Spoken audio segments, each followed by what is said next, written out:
Yo, what is up guys, welcome to a new video. This is the last video of my YouTube series on how to make progressive house, and today we're gonna see how to make the intro and the outro. This part is important on a track to mix it with another tracks when you're playing live, and it's really simple, so let's get to it. But before we go to this tutorial, I wanna say that I have something to announce, and I will say it at the end of this video, so wait until the end because I'm sure you will like it. Alright, so here I have the track, the complete track of Alone, okay, and let's get to it. It's really simple, the intro and the outro. The intro is this part, okay. I have bounced it to play it the full intro so it doesn't crash. About the kick, it's really simple. I have here an EQ to cut the lows, because this part is when the part that you're gonna mix with another track, so it's better to don't have any sub bass. But here I take it out, so I give back the sub bass. Then about the percussions, I have the same percussions as in the drop, okay, nothing different. I also added the chords on the bass line, but with a filter, so at the beginning you cannot really hear them, but at the end they are completely without any filter, so you hear them how they are.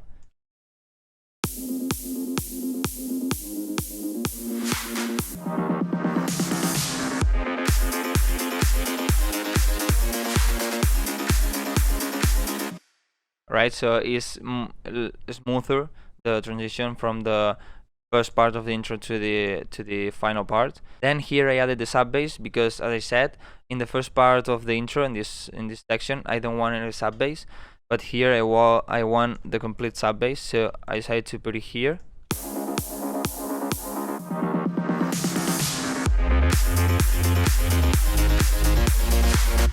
And here what I did is just the pitch bend. I used the pitch bend of the sub bass to make it like go up. Then I didn't use any pads, any plugs. About the effects is really simple. Is the same as in the track. This plug here. Okay, the downlifters, the crashes, the effects, all the same.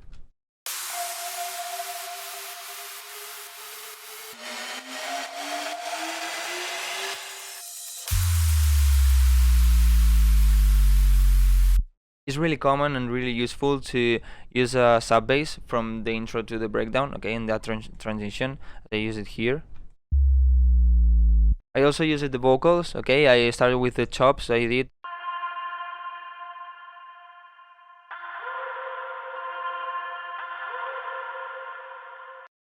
But here I also wanted to use the lower octave and the higher octave of the vocal.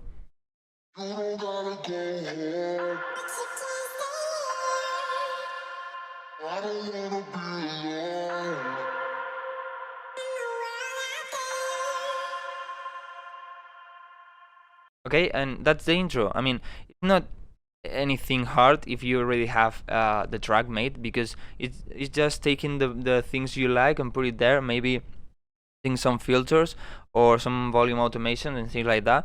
What I like to do is to put sounds that I'm gonna use during the whole track. For example, if on the second breakdown I have a sound, you know, a different sound, maybe I put it also in the intro, so the listener when gets to the breakdown, he already knows that sound because he listened to in the intro, you know. So let's play it all together.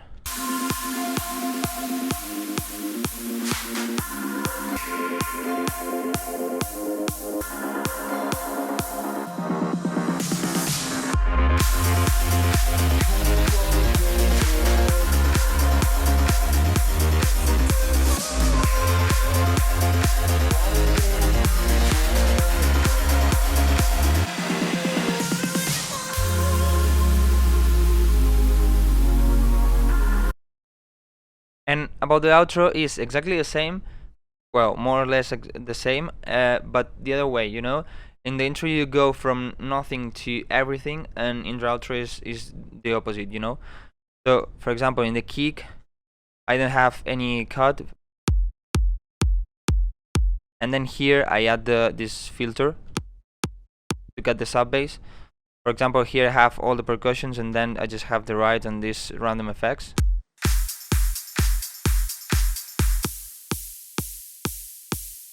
about the chords on the bass line, here I have the complete sound and then I just take it out.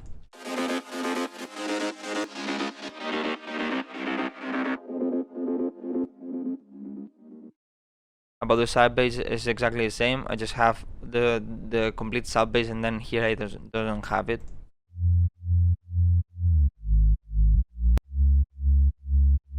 And about the effects is more or less the same. You know, I have risers here, so you know that the track is going out or is gonna happen something. And about the vocals, what he did is don't use these vocal chops, and I just used the vocal.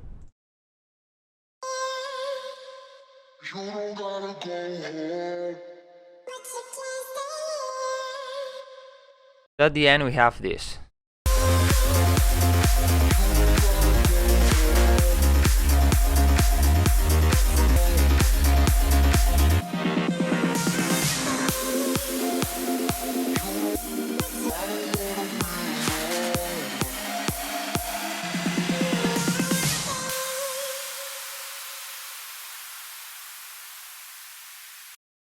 Then just some crashes or some downlifters to make it go smoother.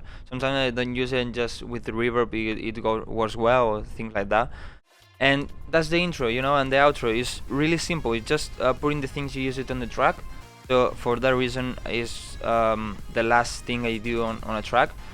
And just try to maybe experiment things like, I don't know, for example, like I did here, I had just have the kick and the sub bass going up, you know, things like that.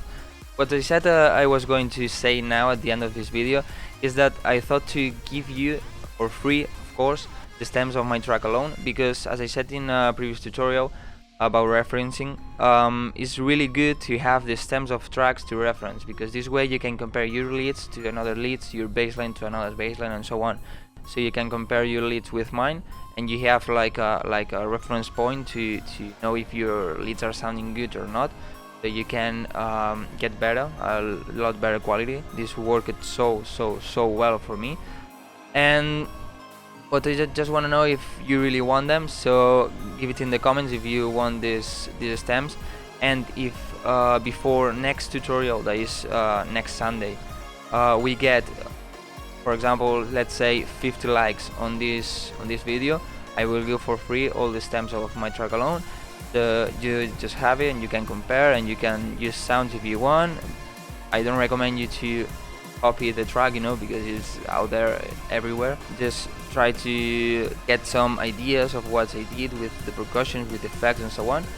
And just that, guys, if you liked this video, leave a like. If we get to 50, I will leave the stems for free. Leave a comment if you have any questions or if you want the stems, and see you in the next video.